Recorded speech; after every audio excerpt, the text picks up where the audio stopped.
you for joining me today. Today we're going to talk about the risk of secondhand smoke. Imagine a room full of young, healthy second graders with a Camel or Marlboro cigarette in their hand, smoking. That is basically what secondhand smoke is like. Something must be done about this infringement upon non-smokers' rights. Is our health so meaningless as to be put in the mercy of carcinogens and toxins? Smokers inhale just a small portion of the smoke and leave the rest of the largest portion in the atmosphere. And who inhales this largest portion of the smoke? Well, you guessed it, it's me and you.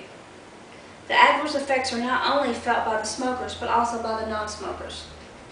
Because secondhand smoke is so dangerous, serious measures must be taken to protect the non-smoker from critical health problems. And what are those measures? Putting bans in public places such as restaurants, bars, air flights, and workplaces. Also, holding people accountable for not abiding by the laws that are set in place. Secondhand smoke is a public health hazard.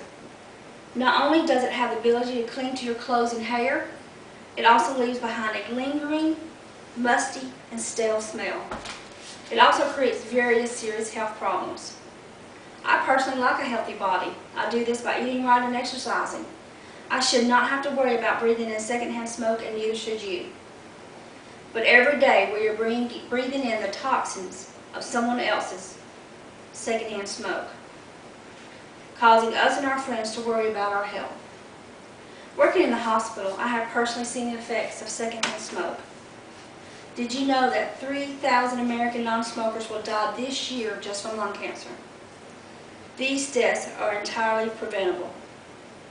I have seen patients after patients come in to be treated for lung or throat cancer, and they had never smoked a day in their life.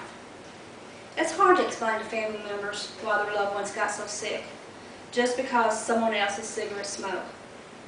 Not only does this affect the patient's health, it also affects their lifestyle. Having to pay for doctors and hospital bills, taking time off of work, and possibly not even being able to go back to work at all.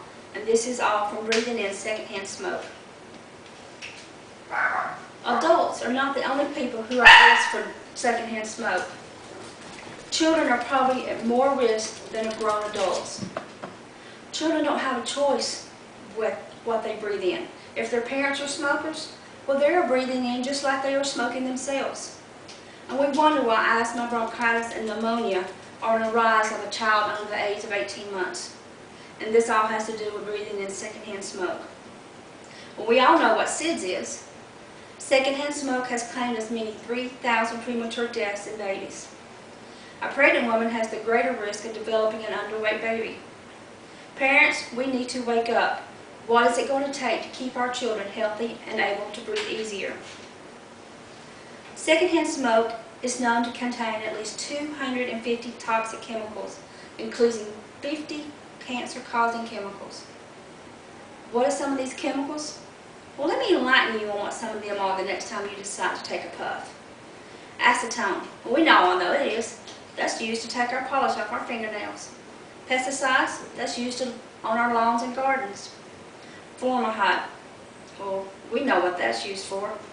That's caused by the irritation of a nose, throat, and our eyes from experiencing breathing in secondhand smoke. Ammonia is commonly used for cleaning products in our household. And nicotine is poison that's used in pesticides and the most addictive element in cigarettes. And the list goes on and on. Let's tackle some ways to avoid secondhand smoke. First of all, don't allow anyone to smoke in your vehicle. And don't allow them to smoke in your home. Air conditioners and the ventilation system does not always affect or remove all the smoke in the air. So when you're traveling, request a smoke-free room and only patronize businesses that have put these laws into effect for a non-smoking policy. A common belief in the restaurants by owners and managers is that banning smoking will have negative effects on their businesses, losing customers who would want to smoke. Many restaurants designate one area smoking and another area for non-smoking, but it is not effective if you don't have a good ventilation system. Workers complain that passive smoke affects their health and their ability to work. So government and city officials have begun to step up to help us breathe easier.